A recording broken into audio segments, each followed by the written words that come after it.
Hi everyone, this is Larry Jeepingmo, and today we're going to do a review on this Fine Tools Slugger. It's a 14-inch cold cutting saw. With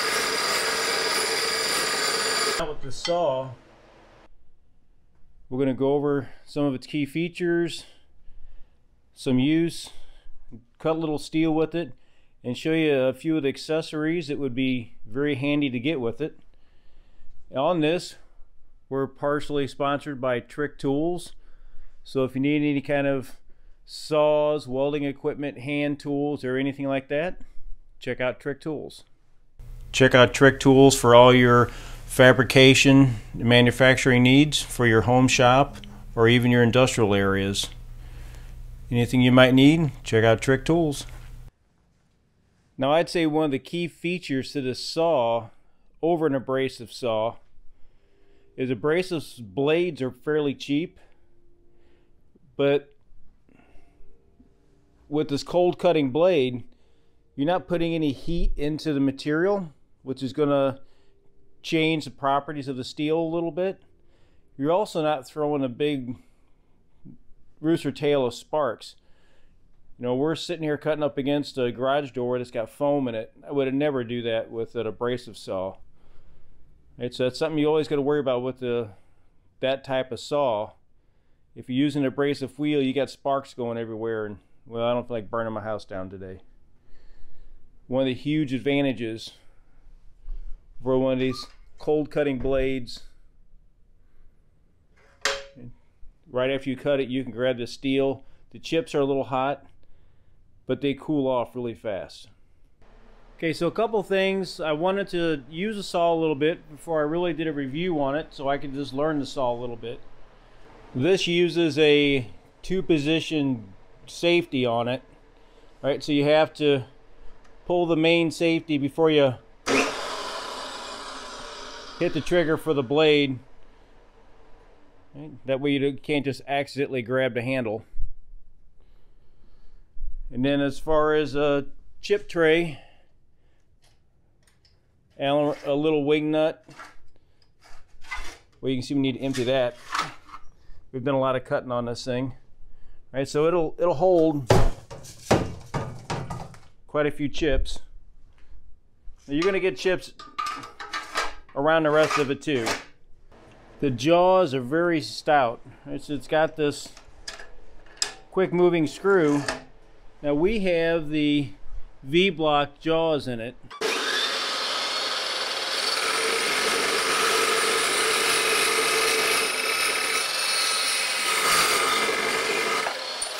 I didn't just want to do what everybody else does. I can throw steel in it and I can look at cuts. It slices and dices. I think everybody has seen that one done to death.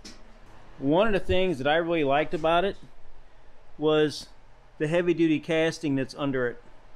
So this saw is not just a thin piece of sheet metal. The jaws are not thin pieces of sheet metal. They're pretty stout castings. Pretty good opening. Comes with its own Allen wrenches to take the blades off. So if you take off these screws, there's a blade lock here that allows you to take the blade off.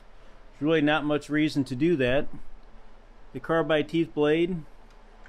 And when you cut things like angle, they don't want you to do this while this leg has a nice shortcut. When you get to the base, that blade's engaged for a long time. So for blade life, cut it with a V up. I'm going to trim just the edge of this so that just to true it up.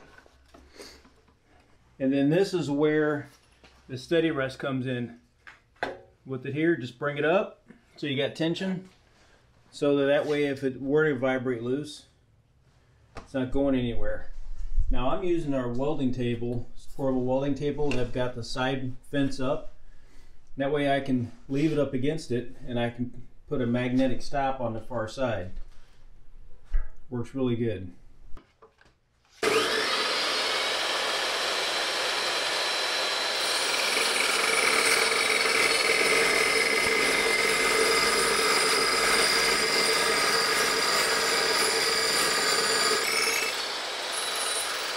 if you look at it from this side, you're probably going to get sprayed with a lot of metal. If while you're cutting, you're watching it from this angle, there's very few things come back this way. That's not to say you don't need safety glasses, because you do. So we use the saw to cut up everything for our next project, which is a bender for our hydraulic press. But so far, we've done very little deburring on these parts. All the edges are almost like they've been machined.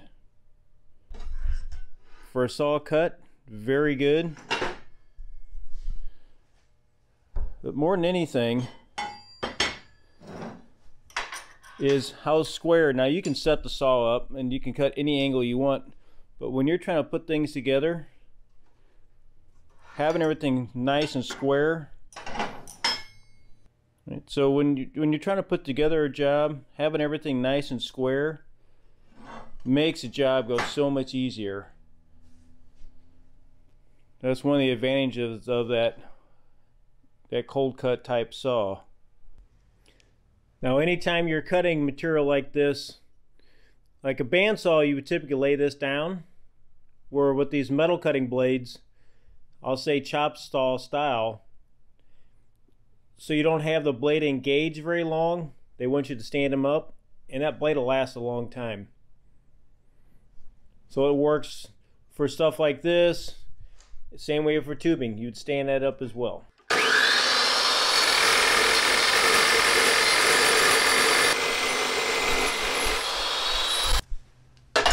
Okay, so if you want to move the fence, untighten it, unlock the handle there, take your Allen wrench that comes on the base, undo this main bolt, and that will allow you to move it to any angle you want. It has two positions. You can leave it in this position, or you can move it back to the secondary position. Same way with your handle, you move it back as well, and that allows you to cut even wider material. One thing I've seen out there is people complaining about this handle, by not having enough room to tightening it or loosening it. Well, the handle's spring loaded. You have to lift it up, and then you can move it to the next position. So that's how that fixes that issue, right? They give you the tools. You need to change the blade, move the fence. Now you can always add little things like this magnetic base that you can slide up and touch off the end, so that way you can cut multiple lengths. I just got an Allen wrench in it. They come with rods. You can use those too. Okay, when you get the saw, it'll come in a really nice box, and they take care of you. You know, obviously instructions, earplugs, safety goggles, unless you already have safety glasses, which you'll definitely want that, right? Like I said, it's well packed. They got you taken care of on your safety needs. I hope you enjoyed the review and found it useful as we build up the fab shop for some of the Jeep stuff we plan on building. So if you enjoy this content, check out some of the other videos that'll pop up here. So until our next adventure, this is Jeepingmo. I'll see you then.